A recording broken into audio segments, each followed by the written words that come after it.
ನಮಸ್ಕಾರ, ನಾನು ನಿಮ್ಮ ಪ್ರೀತಿಯ ಅನಿತಾ ಶಮಂತ್. ಫ್ರೆಂಡ್ಸ್, ಎಲ್ಲರೂ ಹೇಗಿದ್ದೀರಾ? ಹೋಪ್ ಎಲ್ಲರೂ ಚೆನ್ನಾಗಿದ್ದೀರಾ ಅಂತ ಅನ್ಕೊಂಡಿದ್ದೀನಿ. ಸೊ ಎಲ್ಲರೂ ಚೆನ್ನಾಗಿದ್ದೀರಾ ಅಂತ ಅನ್ಕೊಂಡು ಇವತ್ತಿನ ಒಂದು ವಿಡಿಯೋನ ಸ್ಟಾರ್ಟ್ ಮಾಡೋಣ.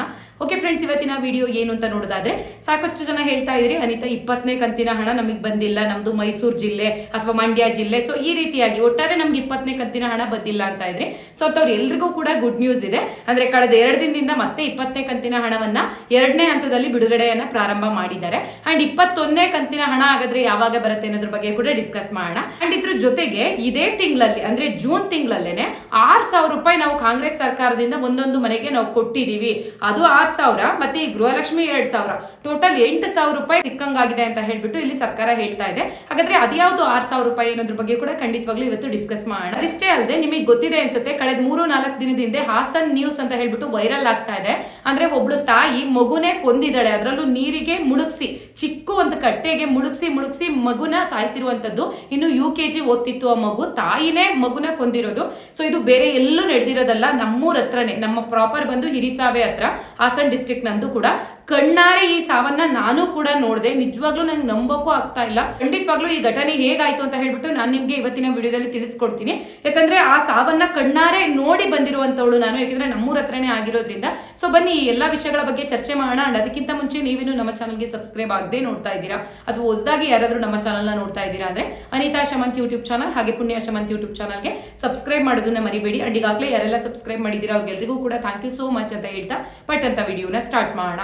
ಸೊ ಫ್ರೆಂಡ್ಸ್, ಈಗ ಮೊದಲನೇದಾಗಿ ಗೃಹಲಕ್ಷ್ಮಿ 20ನೇ ಕಂತಿನ ಹಣ ಯಾರ್ಯಾರಿಗೆಲ್ಲ ಬಂದಿರಲಿಲ್ಲ ಅವ್ರಿಗೆಲ್ಲರಿಗೂ ಕೂಡ ಇದೇ ಜೂನ್ 10ನೇ ತಾರೀಕು, ಅಂದ್ರೆ ಇವತ್ತು 12ನೇ ತಾರೀಕಲ್ವಾ, ಮೊನ್ನೆ 10ನೇ ತಾರೀಕು ಮತ್ತೆ ನಿನ್ನೆ 11ನೇ ತಾರೀಕಿನಲ್ಲಿ 2ನೇ ಹಂತ ಅಂತ ಹೇಳ್ಬಿಟ್ಟು ಮತ್ತೆ 20ನೇ ಕಂತಿನ ಹಣವನ್ನ ಸೊ ಮೊನ್ನೆಯಿಂದ ರಿಲೀಸ್ ಮಾಡಿದೀವಿ ಅಂತ ಹೇಳ್ಬಿಟ್ಟು ಮಹಿಳಾ ಮತ್ತು ಮಕ್ಕಳ ಕಲ್ಯಾಣ ಇಲಾಖೆಯಿಂದನೇ ವರದಿ ಸಿಕ್ಕಿರುವಂತದ್ದು. ಸೊ ಈಗ ನೀವು ಹೇಳ್ಬೇಕು ಯಾರ್ಯಾರೆಲ್ಲ 20ನೇ ಕಂತು ಹಣ ಬಂದಿಲ್ಲ ಅಂತ ಹೇಳಿ ಕಮೆಂಟ್ ಮಾಡ್ತಾ ಇದ್ರು. ಸೊ ನಿಮ್ದು ಯಾವುದೇ ಜಿಲ್ಲೆ ಆಗಿರ್ಲಿ ಅವ್ರಿಗೆಲ್ರಿಗೂ ಏನಾದ್ರೂ ನಿನ್ನೆ ಮತ್ತೆ ಮೊನ್ನೆ ಬಂದಿದ್ಯಾ ಅಮೌಂಟ್ 20ನೇ ಕಂತಿಂದು ಅಂದ್ಬಿಟ್ಟು, ಓಕೆನಾ? ಯಾಕಂದ್ರೆ ಸರ್ಕಾರ ಅಷ್ಟು ಸುಲಭವಾಗಿ ಯಾವಾಗ್ಲೂ ಸುಳ್ಳು ಹೇಳಕ್ ಆಗೋದಿಲ್ಲ. ಸೊ ನಾವು ಕೂಡ ಅವ್ರ ನೋಟಿಫಿಕೇಶನ್ಗೋಸ್ಕರನೇ ಕಾಯ್ತಾ ಇರ್ತೀವಿ. ಇಲ್ಲ ಬಿಡುಗಡೆ ಮಾಡಿದೀವಿ 2ನೇ ಹಂತದಲ್ಲಿ ಅಂತ ಹೇಳಿದ್ದಾರೆ. ಅಂಡ್ ಇನ್ನೂ ಸಾಕಷ್ಟು ಜನಗಳು ಉಳ್ಕೊಂಡಿದ್ದೀರಾ. ಯಾಕಂದ್ರೆ ಒಂದು ದಿನಕ್ಕೆ ಮ್ಯಾಕ್ಸಿಮಮ್ ಅಂತ ಅಂದ್ರೆ 7ರಿಂದ 8 ಲಕ್ಷ ಜನಗಳಿಗೆ ಅಷ್ಟೇ ಬಿಡುಗಡೆ ಮಾಡ್ತಾ ಇರೋದು. ಸೊ ಹಂಗಾಗಿ 3ನೇ ಹಂತ ಅಂತ ಹೇಳ್ಬಿಟ್ಟು ನಾವು ಉಳಿದಿದ್ದೀರಲ್ವಾ, ಯಾರ್ಯಾರೆಲ್ಲ 20ನೇ ಕಂತು ಇನ್ನೂ ಬಂದಿಲ್ಲ ಅಂತ ಈಗ ನಿಮ್ಗೆ ಅನ್ನಿಸ್ತಿರುತ್ತೆ ಅಲ್ವಾ, ನಿನ್ನೆ ಮೊನ್ನೆನೂ ನಮಗೆ ಬಂದಿಲ್ಲ ಅಂದ್ಬಿಟ್ಟು, ಅಂತವ್ರಿಗೆ ಇನ್ನೊಂದು 3-4 ಡೇಸ್ ಒಳಗಡೆ 3ನೇ ಹಂತದಲ್ಲಿ ನಿಮ್ಗೆ 20ನೇ ಕಂತಿನ ಹಣವನ್ನ ಹಾಕ್ತಿವಿ ಅಂತ ಹೇಳಿ ತಿಳಿಸಿದ್ದಾರೆ. ಅಂಡ್ ಇವತ್ತು ಬಂದ್ರೂ ಬರ್ಬೋದು ನಿಮ್ಗೆ, ಯಾರ್ಯಾರಿಗೆಲ್ಲ ಬಂದಿರಲಿಲ್ಲ ಇವತ್ತು ನಾಳೆ ನಾಡಿದ್ದು ಇನ್ನೊಂದು 4 ದಿನದೊಳಗಡೆ ಎಲ್ರಿಗೂ 20ನೇ ಕಂತಿನ ಹಣ ಬಂದೇ ಬರುತ್ತೆ, ಯೋಚನೆ ಮಾಡಬೇಡಿ, ಓಕೆನಾ? ಯಾಕಂದ್ರೆ ರೆಗ್ಯುಲರ್ ಆಗಿ ಕಮೆಂಟ್ ಮಾಡ್ತಾನೆ ಇದ್ರಿ, ಅನಿತಾ ಯಾಕೆ ವಿಡಿಯೋ ಮಾಡ್ತಾ ಇಲ್ಲ ಅಲ್ಲೇ ನೀವು, ಸೊ ನಮ್ಗೆ ಇಲ್ಲಿ 20ನೇ ಕಂತಿನ ಹಣ ಬಂದಿಲ್ಲ, ಯಾಕೆ ಬಂದಿಲ್ಲ ಹೇಳಿ, ನಾವು ಕಳೆದ ತಿಂಗಳು ಆಧಾರ್ ಕಾರ್ಡ್ ಅಪ್ಡೇಟ್ ಮಾಡಿಸಿದ್ವಿ, ಅದಕ್ಕೇನಾದ್ರೂ ನಮ್ಮ ಹಣ ನಿಂತೋಗ್ಬಿಡ್ತಾ ಅನ್ಬಿಟ್ಟು. ನೀವು ಆಧಾರ್ ಕಾರ್ಡ್ ಅಪ್ಡೇಟ್ ಮಾಡಿಸೋದ್ರಿಂದ ನಿಮ್ಮ ಗೃಹಲಕ್ಷ್ಮಿ ಯೋಜನೆಗೆ ಯಾವುದೇ ರೀತಿ ತೊಂದರೆ ಆಗೋದಿಲ್ಲ, ಓಕೆನಾ? ಸೊ ಏನೋ ಸ್ವಲ್ಪ ಡಿಲೇ ಆಗಿದೆ, ಟೆಕ್ನಿಕಲ್ ಇಶ್ಯೂ ಇರೋದ್ರಿಂದ ಮೇ ಬಿ ನಿಮ್ಗೆ 2ನೇ ಹಂತ ಅಥವಾ 3ನೇ ಹಂತದಲ್ಲಿ ಕ್ರೆಡಿಟ್ ಆಗ್ಬಹುದು, ಓಕೆನಾ? ಈಗ 20ನೇ ಕಂತಿನ ಹಣದ ಬಗ್ಗೆ ನಿಮಗೆ ಗೊತ್ತಾಯ್ತು. ಹಾಗಾದ್ರೆ 21ನೇ ಕಂತಿನ ಹಣ ಯಾವಾಗ ಬರುತ್ತೆ ಅಂತ ಅನ್ನೋದಾದ್ರೆ, ಖಂಡಿತವಾಗ್ಲೂ ಈ ಸಲ 21ನೇ ಕಂತಿನ ಹಣವನ್ನ ಸದ್ಯದಲ್ಲಿ ಹಾಕೋದಿಲ್ಲ ಅಂತಾನೆ ತಿಳಿಸಿದ್ದಾರೆ. ಯಾಕಂದ್ರೆ ಪೆಂಡಿಂಗ್ ಹಣನೇ ಉಳ್ಕೊಂತಾ ಇದಾವೆ. ಎಷ್ಟೋ ಜನ ಹೇಳ್ತಾರೆ 19ನೇ ಕಂತಿನ ಹಣ ನಮಗೆ ಇನ್ನೂ ಬಂದಿಲ್ಲ ಅನ್ಬಿಟ್ಟು. ಇನ್ನ ಕೆಲವೊಂದಿಷ್ಟು ಜನಗಳು ಈ ಕಾಯ್ತಾನೆ ಇದ್ದೀರಾ, ಎಲ್ರಿಗೂ ಬಿಡುಗಡೆ ಆಯ್ತು, ನಮ್ಗೆ 20ನೇ ಕಂತಿನ ಹಣ ಬಂದಿಲ್ಲ ಅನ್ಬಿಟ್ಟು. ಸೊ ಈ ಪೆಂಡಿಂಗ್ ಹಣ ಎಲ್ಲಾನು ಕ್ಲಿಯರ್ ಮಾಡೋವರೆಗೂ ಕೂಡ ಈ ಸಲ ಮಾತ್ರ 21ನೇ ಕಂತಿನ ಹಣ ಹಾಕೋದಿಲ್ಲ ಅಂತ ಹೇಳ್ಬಿಟ್ಟು ಮಹಿಳಾ ಮತ್ತು ಮಕ್ಕಳ ಕಲ್ಯಾಣ ಇಲಾಖೆಗೆ ಸ್ಟ್ರಿಕ್ಟ್ ಆಗಿ ವಾರ್ನಿಂಗ್ ಮಾಡಿರುವಂತದ್ದು. ಸೊ ಹಾಗಾಗಿ ವರಿ ಬೇಡ. 19, 20ನೇ ಕಂತು ಯಾರ್ಯಾರಿಗೆಲ್ಲ ಬಂದಿರಲಿಲ್ಲ ಅವ್ರಿಗೆಲ್ರಿಗೂ ಕ್ಲಿಯರ್ ಆದ್ಮೇಲೆ ನೀವು ಯಾರ್ಯಾರೆಲ್ಲ ಬಂದಿರೋರು ಇದ್ದೀರಾ ಅವರು 21ನೇ ಕಂತಿನ ಹಣಕ್ಕೆ ವೇಟ್ ಮಾಡೋರಂತೆ, ಓಕೆನಾ? ಇದಿಷ್ಟು ಲೇಟೆಸ್ಟ್ ಆಗಿ ನಮಗೆ ಗೃಹಲಕ್ಷ್ಮಿ ಯೋಜನೆ ಬಗ್ಗೆ ಅಪ್ಡೇಟ್ ಸಿಕ್ಕಿರುವಂತದ್ದು. ಯಾರ್ಯಾರಿಗೆಲ್ಲ ನಿನ್ನೆ ಮೊನ್ನೆ ಎಲ್ಲ ಬಂದಿದೆ 20ನೇ ಕಂತು ದಯವಿಟ್ಟು ಕಮೆಂಟ್ ಮಾಡೋದನ್ನ ಮರಿಬೇಡಿ. ಅಂಡ್ ಬಂದಿಲ್ಲದೆ ಹೋದವರು ಕೂಡ ಇನ್ನೂ ಬಂದಿಲ್ಲ ನಮ್ದಿಂತ ಜಿಲ್ಲೆ ಅನ್ಬಿಟ್ಟು ಕಮೆಂಟ್ ಮಾಡೋದನ್ನ ನೀವು ಮರಿಬೇಡಿ, ಸರಿನಾ?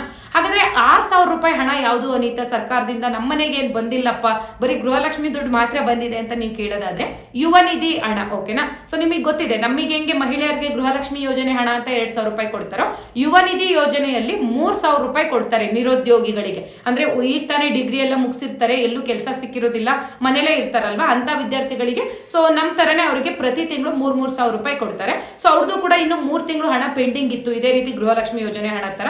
ಬಟ್ ಇದೇ ತಿಂಗಳಲ್ಲಿ ಅವರಿಗೆ 2 ಕಂತಿನ ಹಣವನ್ನ ರಿಲೀಸ್ ಮಾಡಿದೀವಿ ಅಂತ ಹೇಳಿ ತಿಳಿಸಿದ್ದಾರೆ. ಸೊ ಹಾಗಾಗಿ ಒಟ್ಟಿಗೆ ನಾವು 6,000 ರೂಪಾಯಿ ಯುವ ನಿಧಿ ಕೊಟ್ಟಿದ್ದೀವಿ, ಸೊ ಜೊತೆಗೆ 2,000 ರೂಪಾಯಿ ಕೊಟ್ಟಿದ್ದೀವಿ ಇಲ್ಲಿ ಗೃಹಲಕ್ಷ್ಮಿ ಹಣವನ್ನ.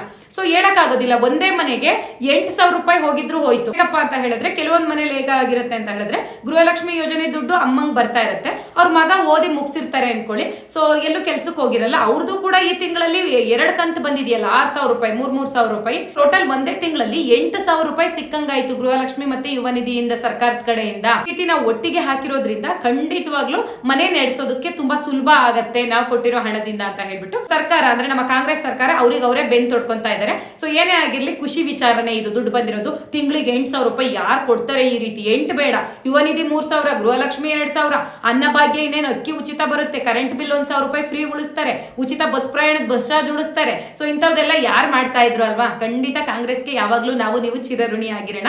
ಸೊ ಇದಿಷ್ಟು ಈಗ ಗೃಹಲಕ್ಷ್ಮಿ ಬಗ್ಗೆ ಆಯ್ತು. ಸೊ ಇದಿಷ್ಟು ಇವಾಗ ಬಿಟ್ಬಿಡೋಣ. ಸೊ ನೆಕ್ಸ್ಟ್ ಒಂದು ಘಟನೆ ಇದೆ ಅಂದ್ರೆ ನಿಜವಾಗ್ಲೂ ಟಿವಿನಲ್ಲೂ ನಾವು ನೋಡ್ಲಿಕ್ಕೆ ಸಾಧ್ಯ ಇಲ್ಲ ಈ ತರ ಘಟನೆನ. ಈ ಘಟನೆ ನಡೆದಿರೋದೆಲ್ಲಪ್ಪ ಅಂತ ಹೇಳಿದ್ರೆ ನಮ್ಮ ಹಿರಿಸಾವೆ. ಸೊ ನನ್ನ ಪ್ರಾಪರೇ ಹಿರಿಸಾವೆ ಹತ್ರ ದಿಡ್ಗ ಅಂತ ನೀವು ಕೇಳಿದಿರಾ ಅನ್ಕೋತೀನಿ.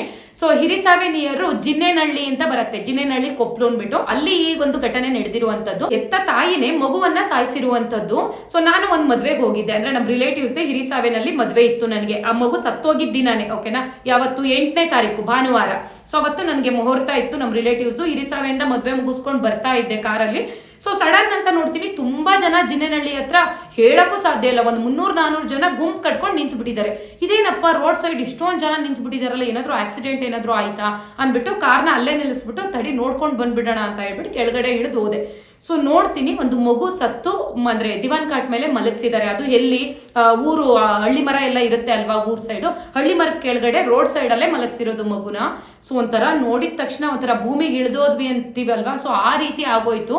ಚಿಕ್ಕ ಮಗು ಪಾಪ, ಎಲ್ಲ ಊರವರೆಲ್ಲರೂ ಕಣ್ಣೀರಾಗ್ತಾ ಇದ್ದಾರೆ. ಹೆಂಗಾಯ್ತು ಯಾಕಾಯ್ತು ಅಂತ ಹೇಳಿದ್ರೆ ಇವ್ರಮ್ಮ ಅಂದ್ರೆ ಮಗು ಅಮ್ಮನೇ ಸಾಯಿಸಿರೋದು. ಹೆಂಗಪ್ಪ ಸಾಯಿಸಿರೋದು ಅಂದ್ರೆ, ಸೊ ಮಗುನ ತೋಟದಾಗ ಕರ್ಕೊಂಡು ಹೋಗ್ತೀನಿ ಅಂತ ಹೇಳ್ಬಿಟ್ಟು ಸುಮ್ನೆ ಕರ್ಕೊಂಡು ಹೋಗಿದ್ದಾಳೆ. ಅಲ್ಲಿ ಗುಂಡಿಗಳಿರ್ತಾವ ಗೊತ್ತಾ, ಹಳ್ಳಿ ಕಡೆ ಅಂದ್ರೆ ಕೆರೆಗಳೆಲ್ಲ ಖಾಲಿ ಇರುತ್ತೆ, ಸ್ವಲ್ಪ ಗುಂಡಿಗಳಲ್ಲಿ ಸ್ವಲ್ಪ ನೀರು ತುಂಬಿರುತ್ತೆ ನೋಡಿ, ಆ ತರ ಚಿಕ್ಕ ಗುಂಡಿನಲ್ಲೇ ಮಗುನ ಜುಟ್ಟಿಟ್ಕೊಂಡು ಹಿಂಗೆ ಬಗ್ಸಿ ಎತ್ತಿ ತೆಗಿಯೋದು. ಮಗು ಉಸಿರಾಟ ಇನ್ನೆಲ್ಲಂಗಾಗತ್ತೆ. ಆ ಮಗು ಅಲ್ಲಾಡಕ್ಕೂ ಸಾಧ್ಯ ಆಗ್ತಾ ಇಲ್ಲ. ಸೊ ಅಷ್ಟು ಟೈಟ್ ಆಗಿ ಆ ಮಗುನ ಇಟ್ಕೊಂಡು ಹಿಂಗ್ ನೀರಲ್ಲಿ ಮುಳುಗ್ಸೋದು ಎತ್ತೋದು ಈ ರೀತಿ ಮಾಡ್ಬಿಟ್ಟು ಮಗುನ ಕೊಲೆ ಮಾಡಿರೋದು. ಸೊ ಇದನ್ನ ಆ ಊರವರೇ ಈಗ ತೋಟದ ಹತ್ರ ಹೋಗ್ತಾ ಇರೋದು ಯಾರೋ ಒಬ್ರು ನೋಡಿದ್ದಾರೆ, ಓಕೆನಾ. ಸೊ ಅವ್ರು ನೋಡಿರೋದ್ರಿಂದ ಈ ಇವಳಿಗೆ ಪನಿಷ್ಮೆಂಟ್ ಇವತ್ತು ಆಗ್ತಾ ಇದೆ. ಅವರು ನೋಡಿಲ್ಲ ಅಂತ ಅಂದಿದ್ರೆ ಇವಳು ಏನ್ ಮಾಡ್ತಿದ್ಲು ಅಂದ್ರೆ ಬೇರೆ ಯಾರ ಮೇಲಾದ್ರೂ ಎತ್ತಾಕೋಕ್ ಮಾಡ್ತಾ ಇದ್ಲು. ಅಂದ್ರೆ ನನಗೆ ಗೊತ್ತಿಲ್ಲ ನನ್ನ ಮಗು ಹಿಂಗ್ ಸತ್ ಬಿದ್ದಿದೆ ಅನ್ಬಿಟ್ಟು. ಸೊ ನಾನು ಯಾಕೆ ಹಿಂಗ್ ಹೇಳ್ತಾ ಇದ್ದೀನಿ ಅಂತ ಹೇಳಿದ್ರೆ, ಆ ಮಗುನ ಈ ರೀತಿ ಹೆಜ್ಜಿ ನೀರಲ್ಲಿ ತೆಗೆದುಬಿಟ್ಟು ಸೊ ಕೊನೆಗೆ ಏನ್ ಮಾಡಿದಾಳೆ ಅಂದ್ರೆ ಅಲ್ಲಿ ಬೇಲಿಗಳೆಲ್ಲ ಇರ್ತಾವ ಗೊತ್ತಾ, ಗಿಡಗಳು, ಸೊ ಗಿಡ ಗಂಟೆ ಅಂತ ಹೇಳ್ತೀವಲ್ವಾ, ಅಲ್ಲಿಗೆ ಜೋರಾಗಿ ಮಗುನ ತೆಗೆದು ಎಸ್ತಿದ್ದಾಳೆ ಅಲ್ಲಿಗೆ.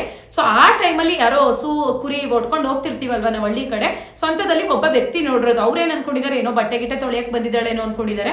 ಸೊ ಏನು ಪಟ್ಟಂತ ಹಿಂಗೆ ಎತ್ತಾಗ ಮಗು ಬಟ್ಟೆ ಎಲ್ಲ ಕಾಣಿಸುತ್ತಲ್ವಾ, ಸೊ ಹಿಂಗೆ ಎಸದ್ಲಲ್ಲ ಬೇಲಿ ಹತ್ರ ಅಂತ ಹೇಳ್ಬಿಟ್ಟು ಹತ್ರಕ್ಕೆ ಹೋಗಿ ನೋಡಿದಾಗ ಆ ಮಗು ಅಷ್ಟರಲ್ಲೇ ಸತ್ತೋಗಿದೆ. ಸಾಯೋವರೆಗೂ ಅವಳು ಬಿಟ್ಟೇ ಇಲ್ಲ. ಅವಳೇನ್ ತಾಯಿನ ರಾಕ್ಷಸಿನ ನಿಜವಾಗ್ಲೂ ನನಗೆ ಕಣ್ಣಾರೆ ನೋಡ್ದೆ, ಅಂದ್ರೆ ಹೆಣ ನೋಡ್ದೆ ನಾನು. ಸೊ ಎಷ್ಟು ಬೇಜಾರಾಯ್ತು ಗೊತ್ತಾ. ಆ ಮಗು ತುಂಬಾ ಚಿಕ್ಕದು, ಇನ್ನು UKG ಅಂತ, ಇವಾಗ UKG ಅಡ್ಮಿಷನ್ ಮಾಡಿಸಿದ್ರಂತೆ. ಮಗು ಬೆಂಗಳೂರಲ್ಲಿ ಅಪ್ಪನ ಹತ್ರ ಇದ್ದಿದ್ದು. ಇಲ್ಲಿ ಏನಾಗಿದೆ ಅಂದ್ರೆ ಗಂಡ ಹೆಂಡತಿಗೆ ಹಿಡಿದಿಲ್ಲ. ಸೊ ಆಲ್ರೆಡಿ ಡೈವರ್ಸ್ ತಕನೂ ಹೋಗಿದ್ದಾರೆ. ಈ ಹೆಂಡತಿದೇ ತಪ್ಪು ಅಂತ ಹೇಳ್ತಾ ಇರುವಂತದ್ದು. ಸ್ವಲ್ಪ ಅಫೇರ್ ಎಲ್ಲ ಇಟ್ಕೊಂಡ್ಬಿಟ್ಟಿದ್ಲಂತೆ. ಇವಳಿಗೆ ಯಾಕೆ ಬೇಕು ಇಂತ ಒಂದು ಮುದ್ದಾದ ಮಗು ಇಟ್ಕೊಂಡು, ಇವಳಿಗೆ ಇನ್ನೊಬ್ಬನ ಜೊತೆ ಸಲ್ಲಾಪ ಬೇಕಿತ್ತು. ಸೊ ಈ ಮಗು ಇದ್ರೆ ತೊಂದರೆ ಆಗತ್ತೆ ಅಂತ ಹೇಳ್ಬಿಟ್ಟು ಆ ಮಗುನ ತವ್ರ ಮನೆಗೆ ಕರ್ಕೊಂಡ್ ಬಂದಿದ್ದಾಳೆ. ತವ್ರ ಮನೇಲಿ ಅಪ್ಪ ಅಮ್ಮ ಯಾರು ಇಲ್ಲ, ತೀರ್ಕೊಂಡಿದ್ದಾರೆ.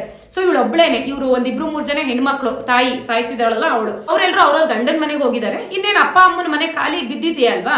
ಸೊ ಇವಳೇನ್ ಮಾಡಿದ್ಲು, ಮಗು ಕರ್ಕೊಂಡ್ ಬಂದ್ಲು. ಸೊ ಇನ್ನು 5ನೇ ತಾರೀಕಲ್ಲಿ ಬೆಂಗಳೂರು ಮನೆಗೆ ಹೋಗ್ಬಿಟ್ಟು ಅವಳ ಗಂಡನ ಮನೆಗೆ ನನ್ನ ಮಗು ನಾನು ಇಟ್ಕೋತೀನಿ ಸ್ವಲ್ಪ ದಿನ, ಇನ್ನೇನ್ ಸ್ಕೂಲ್ ಸ್ಟಾರ್ಟ್ ಆಗುತ್ತಲ್ವಾ ಅಂತ ಹೇಳ್ಬಿಟ್ಟು ಜಗಳ ಮಾಡ್ಕೊಂಡು ಆ ಮಗು ಏನ್ ಮಾಡಿದ್ರು ನಮ್ಮ ಅಮ್ಮನ ಜೊತೆ ಹೋಗಲ್ಲ ಅಂತ ಎಲ್ಲ ಹತ್ತಿದೆ. ಅದು CCTV ಫುಟೇಜ್ ಎಲ್ಲ ಸಿಕ್ಕಿದೆ. ಏನ್ ಮಾಡಿದ್ರು ಬಿಡದೆ ಆ ಮಗುನ ತನ್ನ ಮನೆಗೆ ಕರ್ಕೊಂಡ್ ಬಂದಿದ್ದಾಳೆ. ಅಂದ್ರೆ ಜಿನ್ನೇನಹಳ್ಳಿ ಹಿರಿಸಾವೆ ಹತ್ರ ಅಲ್ಲಿಗೆ ಕರ್ಕೊಂಡ್ ಬಂದು ಸೊ ಒಂದಿನ ಇಟ್ಕೊಂಡಿದ್ದಾಳೆ ಅಷ್ಟೇ. 6ನೇ ತಾರೀಕೇನೋ ಕರ್ಕೊಂಡ್ ಬಂದಿದ್ದಾಳೆ, 7ನೇ ತಾರೀಕು ಇಟ್ಕೊಂಡಿದ್ದಾಳೆ. 8ನೇ ತಾರೀಕಿಗೆ ಇನ್ನೆಷ್ಟು ಪ್ಲಾನ್ ಮಾಡಿದ್ಲೋ ಗೊತ್ತಿಲ್ಲ, ಮಗುನ ತಗೊಂಡೋಗಿ ಆ ರೀತಿ ಸಾಯಿಸಿದಾಳೆ. ನಿಜವಾಗ್ಲೂ ಆ ಮಗುಗ ಅಂದಾಜಾದ್ರೂ ಇರುತ್ತಾ ನಮ್ಮಮ್ಮ ನನ್ನನ್ನೇ ಸಾಯಿಸ್ತಾಳೆ ಅನ್ಬಿಟ್ಟು. ನಿಜ, ಒಂದ್ ಗಾದೆ ಮಾತಿದೆ, ಮಕ್ಳು ಕೆಟ್ಟವ್ರಿದ್ರು ಇರ್ತಾರೇನೋ, ಆದ್ರೆ ಎತ್ತು ತಾಯಿ ಕೆಟ್ಟವಳು ಯಾವತ್ತೂ ಆಗಲ್ಲ ಅನ್ಬಿಟ್ಟು. ಸೊ ಆ ಗಾದೆ ಮಾತನ್ನೇ ಸುಳ್ಳು ಮಾಡ್ಬಿಟ್ಲು ಈ ಲೋಫರು. ನಿಜವಾಗ್ಲೂ ಅವಳ ಮಕ್ಕ ನೋಡ್ತಿದ್ರೆ ಕತ್ಕೊಂಡು ಉರಿತಿತ್ತು ನನ್ಗವತ್ತು. ಸೊ ಕೆನ್ನೆಗೆ ಬಾರಿಸ್ಬಾರ್ದ ಅಂತ ಪೊಲೀಸ್ ಎಲ್ಲ ಬಂದಿತ್ತು, ನಮ್ಮ ಹಿರಿಸಾವೆ ಪೊಲೀಸೆ. ಯಾರು ಏನು ಹೇಳ್ತಾ ಇಲ್ಲ. ಆಮೇಲೆ ಮಗು ನೋಡಿ ನಾನೇ ಕಣ್ಣೀರಾಗ್ತಾ ಇದ್ದೀನಿ. ಒಳ್ಳೆ ಗಡ್ಗಂಬ ನಿಂತಂಗೆ ಹಿಂಗ್ ನಿಂತಿದ್ದಾಳೆ, ಕಣ್ಣು ಹಿಂಗ್ ಬಿಡ್ಕೊಂಡು ಒಂಥರ ಮಾಲ್ಗಂಡ್ ಮಾಡ್ಕೊಂಡು. ಸೊ ನಿಜವಾಗ್ಲೂ ಎಷ್ಟು ಬೇಜಾರಾಯ್ತು ಗೊತ್ತಾ. ನಾನು ಕೂಡ ವಿಚಾರಿಸಿದೆ ಯಾಕೆ ಹಿಂಗೆ, ಸೊ ಇವಳಿಗೆ ಏನಾದ್ರೂ ತೊಂದ್ರೆನ, ಈ ಮಗುನೇ ಕೊಲ್ಲೋ ತರ ಇನ್ನೇನಾಗತ್ತೆ, ಮಗುನ್ ಯಾರಾದ್ರೂ ಹಿಂಗ್ ಕೊಲ್ತಾರ ಅಂತ ಕೇಳಿದ್ಕೆ ಸೊ ಇವಳೇ ಕೆಟ್ಟ ಕೂತಿದ್ದಾಳೆ, ಈ ರೀತಿ ಇದೆಯಂತೆ ಅಂತ ಹೇಳ್ಬಿಟ್ಟು ಅವ್ರು ನನಗೆ ತಿಳಿಸಿದ್ದಂಥದ್ದು. ನಿಜ ಸಿಕ್ಕಾಪಟ್ಟೆ ಬೇಜಾರಾಯ್ತು. ಇಂಥ ತಾಯಂದಿರಿಗೆ ಏನ್ ಹೇಳ್ತಾರೆ, ಬರೀ ಪೊಲೀಸ್ ಸ್ಟೇಷನ್ಗೆ ಹಾಕ್ಬಿಟ್ಟು 1 ವರ್ಷ 6 ತಿಂಗಳು ಜೈಲಲ್ಲಿ ಇಟ್ಟು ಊಟ ಹಾಕಿ ಕಳ್ಸೋದಲ್ಲ, ಆ ತಕ್ಷಣಕ್ಕೆ ಶೂಟ್ ಮಾಡ್ಬಿಡ್ಬೇಕು, ಇಲ್ಲ ಗಲ್ಲಿಗೆ ಏರಿಸ್ಬೇಕು. ಇವಾಗ್ಲೂ ಆ ಮಗು ಏನ್ ಮಾಡಿತ್ತು, ಇವ್ರ ಸುಖಕ್ಕೆ ಮತ್ತೆ ಮಗುನ ಯಾಕೆ ಹುಟ್ಟಿಸ್ಕೋಬೇಕಿತ್ತು ಇವರು. ಸೊ ಪಾಪ ಅವ್ರ ಗಂಡನು ಗೋಳಾಡ್ತಾ ಇದಾರೆ, ಇವಳು ಸರಿ ಇಲ್ಲ, ಕ್ಯಾರೆಕ್ಟರ್ ಸರಿ ಇಲ್ಲ, ಮದ್ವೆ ಆದ ಹೊಸ್ತ್ರಲ್ಲಿ ಸ್ವಲ್ಪ ದಿನ ಚೆನ್ನಾಗಿದ್ವಿ, ಆಮೇಲೆ ಗಾರ್ಮೆಂಟ್ಸಿಗೆ ಹೋದ್ಲು ಬೆಂಗಳೂರಲ್ಲಿ, ಅಲ್ಲಿ ಯಾವನ್ನೋ ನೋಡ್ಕೊಂಡ್ಲು, ಅವಾಗ್ಲಿಂದಾನು ಸೊ ನನ್ ಜೊತೆ ಅವಳು ಹೊಂದ್ಕೊಂತಾ ಇರ್ಲಿಲ್ಲ. ಸೊ ನಮ್ ಜೊತೆ ಇದ್ದಾಗ್ಲೂ ಯಾವಾಗ್ಲೂ ಮನೆ ಬಿಟ್ಟು ಹೋಗ್ತಾ ಇದ್ಲು ಇವಳು. ಸೊ ಅವ್ರ ಅಕ್ಕಂದಿರಿದ್ರಲ್ವಾ, ಅಕ್ಕ ತಂಗಿರು ಫೋನ್ ಮಾಡಿದ್ರೆ ಇಲ್ಲ ನಮ್ಮ ಮನೆಗೆ ಬಂದಿದ್ದಾಳೆ ಅಂತ ಹೇಳ್ತಾ ಇದ್ರು. ನಾನ್ ಒಂದಿನ ಅವ್ರ ಅಕ್ಕನ ಮನೆಗೆ 12 ಗಂಟೆ ರಾತ್ರಿ ಹೋಗಿ ನೋಡ್ದೆ, ಚೆಕ್ ಮಾಡೋಣ ಅನ್ಬಿಟ್ಟು.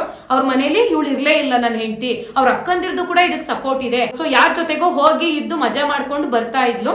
ಸೊ ಇವಾಗ ಡೈವರ್ಸು ಹೆಂಗೋ ಆಗೋಗ್ತಾ ಇತ್ತು, ಇವಳಿಗೆ ಯಾಕೆ ಮಗು ಮೇಲೆ ಆ ತರ ಸೇಡು, ಹೆಂಗೋ ಅತ್ಲಾಗ ಅಪ್ಪನ ಜೊತೆ ಇರ್ತಾ ಇತ್ತು, ಗಂಜಿನೋ ನೀರೋ ಕುಡ್ಕೊಂಡು ಅವ್ರ ಅಪ್ಪ ಸಾಕ್ತಾ ಇದ್ರು, ಅಂತ ಶ್ರೀಮಂತರೇನಲ್ಲ ಪಾಪ. ಸೊ ಹೆಂಗೋ ಒಟ್ಟಲ್ಲಿ ಮಗುನ ತಂದೆ ಚೆನ್ನಾಗೇ ನೋಡ್ಕೊಂತಾ ಇದ್ರು. ಸೊ ಬಿಟ್ಟಿದ್ರೆ ಸರಿ ಹೋಗ್ತಿತ್ತು, ಅದ್ ಯಾಕೆ ಸಾಯಿಸಿದ್ಲು ಅನ್ನೋದೇ ಗೊತ್ತಿಲ್ಲ. ಅದೇ ಒಟ್ಟಲ್ಲಿ ಮುಂದೆ ನಾನು ಹೋಗ್ಬಿಡೋಣ, ಮಗುನೂ ಬೇಡ ಗಂಡನೂ ಬೇಡ, ಮಗು ಇದ್ರೆ ಮುಂದೆ ಯಾವತ್ತಾದ್ರೂ ಒಂದಿನ ನನಗೆ ತೊಂದರೆ ಆಗ್ಬೋದೇನೋ ಬೇರೆ ಅನ್ಬಿಟ್ಟು ಓಡೋಗಕ್ಕೆ ಅಂತ ಎಲ್ಲೋ ಪ್ಲಾನ್ ಮಾಡಿ ಈ ರೀತಿ ಮಗುನ ಸಾಯಿಸಿದಾಳೆ. ನಿಜವಾಗ್ಲೂ ಈ ರೀತಿ ಯಾವ ಮಕ್ಳಿಗೂ ಆಗ್ಬಾರ್ದು.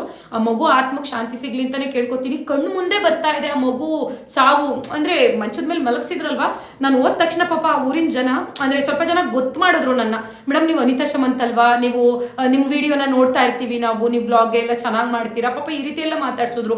ಆಮೇಲೆ ತೆಗೆದು ತೋರಿಸಿದ್ರು ನನಗೆ ಆ ಮುಖನ. ಅಪ್ಪ ರಾಮ, ಹೆಂಗ್ ಮಲಗಿತ್ತು ಅಂದ್ರೆ ಚೆನ್ನಾಗಿ ನಿದ್ದೆ ಮಾಡ್ತೈತೇನೋ ಮಗು ಅನ್ನೋ ರೀತಿ ಮಲಗಿತ್ತು.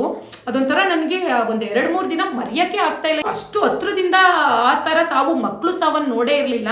ಏನೋ ಒಂಥರ ಮನ್ಸು ಒಂಥರ ಕಸಿ ಬಿಸಿ. ಮಲ್ಗೋಕ್ ಹೋದ್ರು ಆ ಹುಡುಗಿ ಪಾಪ ಮಗುದೇ ನೆನಪಾಗ್ತಾ ಇತ್ತು, ಹೆಂಗ್ ಮಲಗಿತ್ತಲ್ವಾ. ಸೊ ಇನ್ನೇನ್ ಪಾಪ ಮಾಡಿತ್ತು ಆ ಹುಡುಗಿ ಅಂತ ಹೇಳ್ಬಿಟ್ಟು ತುಂಬಾ ಬೇಜಾರಾಯ್ತು. ಸೊ ನಿಜವಾಗ್ಲೂ ಯಾವ ತಾಯಂದಿರು ಈ ರೀತಿ ಕೆಟ್ಟ ಕೆಲಸ ಮಾತ್ರ ದಯವಿಟ್ಟು ಮಾಡ್ಬೇಡಿ, ಆ ತರ ಯೋಚನೆನೂ ಇಟ್ಕೋಬಾರ್ದು. ಆ ರೀತಿ ಇತ್ತು ಅಂತ ಹೇಳಿದ್ರೆ ನೀವು ಮದ್ವೆ ಯಾಕಾಗ್ತೀರಾ, ಯಾರನ್ನ ಮೆಚ್ಕೊಂಡಿರ್ತೀರಾ ಅವ್ರು ಕೊಟ್ಟು ಓಡೋಗ್ಬಿಡಿ. ಸುಮ್ನೆ ಗಂಡಂಗೆ ಮಕ್ಳಿಗೆ ಎಲ್ಲ ಹಿಂಸೆ ಖಂಡಿತ ಕೊಡ್ಬೇಡಿ. ಸೊ ಪಾಪ ನಿಮಗೆ ಹೇಳ್ತಾ ಇಲ್ಲ, ತಪ್ಪು ತಿಳ್ಕೊಬೇಡಿ. ಸೊ ಈ ರೀತಿ ಇವಳು ಒಬ್ಳೆ ಅಲ್ಲ, ಖಂಡಿತ ಇರ್ತಾರೆ ಇವತ್ತಿನ ಜನರೇಷನ್ ಅಲ್ಲಿ. ಮುಂಚೆ ಎಲ್ಲ ಹುಡುಗರು ತಪ್ಪು ಮಾಡ್ತಾರೆ ಅಂತಿದ್ವಿ, ಇವತ್ತು ಹುಡುಗರಿಗಿಂತ ಹುಡುಗಿರೇ ಹೆಚ್ಚಾಗಿ ತಪ್ಪು ಮಾಡ್ತಾರೆ. ಯಾವ್ದೋ ಒಂದ್ ಮದ್ವೆ ಸೆಟ್ ಆಗುತ್ತೆ, ಮನೆಯವರು ಮದ್ವೆ ಸೆಟ್ ಮಾಡ್ತಾರೆ ಅಂದ್ರೆ ಯಾರು ಕೊಟ್ಟ ಹುಡುಗನ್ನ ಲವ್ ಮಾಡ್ಕೊಂಡಿರ್ತಾರೆ, ಅಪ್ಪ ಅಮ್ಮನ ಬಗ್ಗೆ ಯೋಚನೆ ಮಾಡಲ್ಲ, ಏನೂ ಇಲ್ಲ. ಸೊ ಅವ್ರು ಯಾರು ಕೊಟ್ಟೆ ಲವ್ ಮಾಡಿರ್ತಾರ ಅವ್ರ ಜೊತೆ ಮದ್ವೆ ಸೆಟ್ ಆಯ್ತು ಅಂದ್ರೆ ಓಡೋಗ್ಬಿಡೋದು, ಬರೀ ಇದೇ ಘಟನೆ. ಅದ್ರಲ್ಲೂ ನಮ್ಮ ಹಾಸನ್ ಸುತ್ತಮುತ್ತ ಅಂತೂ ಇದೇ ನಡೀತಾ ಇದೆ. ಸೊ ಇದಿಷ್ಟು ಮಾಹಿತಿ ನಿಮಗೆ ತಿಳಿಸ್ಬೇಕಿತ್ತು, ತಿಳಿಸಿದೀನಿ. ಸೊ ನಿಮ್ಗೇನ್ ಅನಿಸ್ತು ಇದ್ರ ಬಗ್ಗೆ ಅಂತ ಹೇಳ್ಬಿಟ್ಟು ದಯವಿಟ್ಟು ಕಮೆಂಟ್ ಮಾಡೋದನ್ನ ಮರಿಬೇಡಿ. ಫೈನಲಿ ಇನ್ನೊಂದು ಮರ್ತಿದ್ದೆ, ಇವತ್ತು ನಾನು ವೇರ್ ಮಾಡೋ ಡ್ರೆಸ್ ಬಂದು ಮೀಶೋದಲ್ಲೇ ತಗೊಂಡಿರೋದು. ನೀವೆಲ್ಲರೂ ಕೇಳ್ತಿರಲ್ವಾ ಅನಿತಾ, ನೀವು ಯಾವುದೇ ಡ್ರೆಸ್ ಹಾಕಿದ್ರು ಕೂಡ ನೀವೇನಾದ್ರೂ ಮೀಶೋದಲ್ಲಿ ತಗೊಂಡಿದ್ರೆ ಲಿಂಕ್ ಕೊಡಿ ಅಂದ್ಬಿಟ್ಟು. ಖಂಡಿತವಾಗ್ಲೂ ಇವತ್ತು ಕಮೆಂಟ್ ಬಾಕ್ಸ್ ನಂದು ಫಸ್ಟ್ ಕಮೆಂಟ್ ಆಗಿರುತ್ತೆ, ಪಿನ್ ಮಾಡಿರ್ತೀನಿ ಕಮೆಂಟ್ನ. ಸೊ ಅಲ್ಲಿ ಲಿಂಕ್ ಕೊಟ್ಟಿರ್ತೀನಿ, ಈ ಡ್ರೆಸ್ ಲಿಂಕು ಮೀಶೋದಲ್ಲಿ. ಜಸ್ಟ್ 300 ರೂಪಾಯಿ ಅಷ್ಟೇನೆ, 300-320 ರೂಪಾಯಿ ಇರಬೇಕು. ತುಂಬಾ ಚೆನ್ನಾಗಿದೆ. ಟಾಪು ಮತ್ತೆ ಪ್ಯಾಂಟ್ ಬರುತ್ತೆ. ನಿಮ್ಗೆ ಏನಾದ್ರು ಇಷ್ಟ ಆಯ್ತು ಅಂದ್ರೆ ಖಂಡಿತ ಪರ್ಚೇಸ್ ಮಾಡಿ. ಸ್ಮಾಲ್ ಸೈಜ್ ಇಂದ ಅಪ್ ಟು XXL ವರೆಗೂ ಸೈಜ್ ಅವೈಲಬಲ್ ಇದೆ ಅನ್ಸುತ್ತೆ. ನನ್ನ ಸೈಜ್ ಬಂದು ಲಾರ್ಜ್ ಇರುತ್ತೆ. ಸೊ ತುಂಬಾ ಚೆನ್ನಾಗಿದೆ ಕ್ವಾಲಿಟಿ. ತುಂಬಾ ಕಡಿಮೆ ದುಡ್ಡಿಗೆ 300 ರೂಪಾಯಿಗೆಲ್ಲ ಅಂಗಡಿಗೆ ಹೋದ್ರೆ ಯಾರು ಕೊಡ್ತಾರೆ ಹೇಳಿ. ಇಂಥವ್ಕೆ ಏನಿಲ್ಲ ಅಂದ್ರೂ ಒಂದು 800-900 ರೂಪಾಯಿ ಹೇಳ್ತಾರೆ. ಸೊ ಡಿಸ್ಕ್ರಿಪ್ಷನ್ ಬಾಕ್ಸ್ ನಲ್ಲೂ ಈ ಡ್ರೆಸ್ ಲಿಂಕ್ ಕೊಟ್ಟಿರ್ತೀನಿ, ಮೀಶೋ ಡ್ರೆಸ್ ಲಿಂಕ್, ಅಥವಾ ಕಮೆಂಟ್ ಬಾಕ್ಸ್ ನಲ್ಲಿ ಕೊಟ್ಟಿರ್ತೀನಿ. ಯಾರಿಗಾದ್ರೂ ಇಷ್ಟ ಆದ್ರೆ ಪರ್ಚೇಸ್ ಮಾಡಿ. ಓಕೆನಾ? ಹಾಗಾದ್ರೆ ನೆಕ್ಸ್ಟ್ ವಿಡಿಯೋದಲ್ಲಿ ಮತ್ತೆ ಸಿಗ್ತೀನಿ. ಅಂಡ್ ಇವತ್ತಿನ ವಿಡಿಯೋ ಯಾರ್ಯಾರೆಲ್ಲ ನೋಡಿದ್ರೆ ಅವ್ರಿಗೆಲ್ಲರಿಗೂ ಕೂಡ ಹೃದಯಪೂರ್ವಕ ಧನ್ಯವಾದಗಳು.